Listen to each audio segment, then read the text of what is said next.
Julian pun menghubungi Safira, mengatakan jika hari ini Safira, Mama Gina, Tante Wulan, dan Julian akan segera pindah ke rumah lama. Rumah yang begitu banyak kenangan bersama Sisi. Rumah yang begitu akur dan bahagia di saat Safira pertama kali diterima di rumah itu. Mama Gina masih sangat menyayangi Safira dan sangat mencintai Safira. Tapi setelah Sisi meninggal dunia, semuanya menjadi kenangan. Di sini, Yuda malah membuat Dania jantungnya hampir copot. Saat ini Dania deg-degan karena Yuda menarik tangan Dania dan menatap kedua mata Dania. Sehingga Dania berdebar jantungnya saat ini dan serasa hampir copot. Dania tidak tahan melihat tatapan dari Yuda. Karena saat ini cinta Dania sudah mentok kepada Yuda. Walaupun menjalin hubungan bestrit seperti ini, Dania sangat bahagia.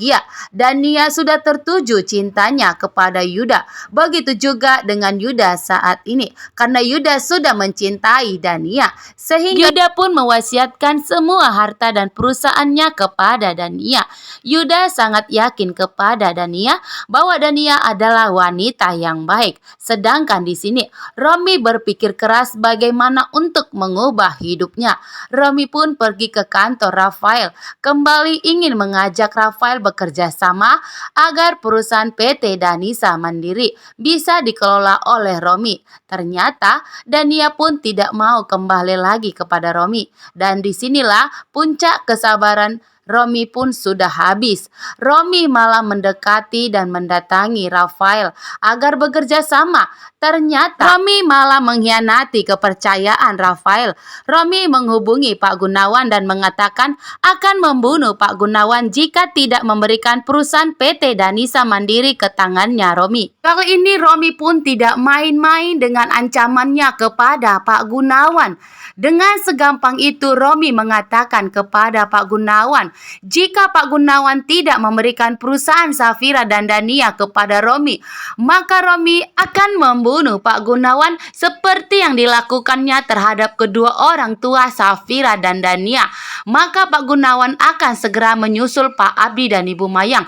Itulah yang akan dilakukan Romi. Keluarga Andromeda sudah sampai di rumah lama. Di sini Mama Gina malah memerintahkan Safira agar tidak naik ke kamarnya di atas. Safira pun diperintahkan agar tidur di bawah, sedangkan Julian tidur di atas. Safira dan Julian pun sangat terkejut. Ternyata Mama Gina sampai sekarang belum menyukai Safira dan malah membenci Safira. Sampai Mama Gina pun menyuruh Safira harus pisah tidur.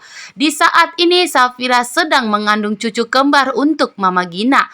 Tidak bisa membuat Mama Gina malah menyayangi Safira. Justru Mama Gina sampai saat ini masih membenci Safira dan berusaha agar Julian dan Safira segera bercerai. Tapi Julian menegaskan kepada Mama Gina bahwa sampai kapanpun Julian dan Safira tidak akan pernah berpisah walaupun begitu banyak masalah rintangan yang datang ke kehidupan Safira dan Julian.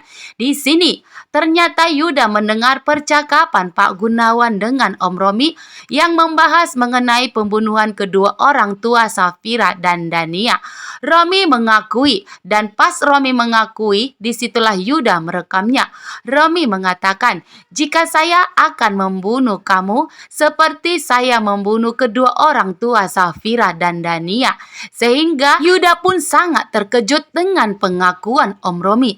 Ternyata di balik kematian kedua orang tua Safira dan Dania ada Om Romi dan Pak Gunawan. Disinilah Yuda merekamnya semuanya. Sedangkan Pak Gunawan tidak takut dengan ancaman Om Romi. Justru Pak Gunawan berpikir keras. Pak Gunawan lebih baik mengaku duluan kepada kantor polisi sebelum Romi menghabisi Pak Gunawan. Karena Romi orangnya sangat nekatan dan akan membunuh Pak Gunawan.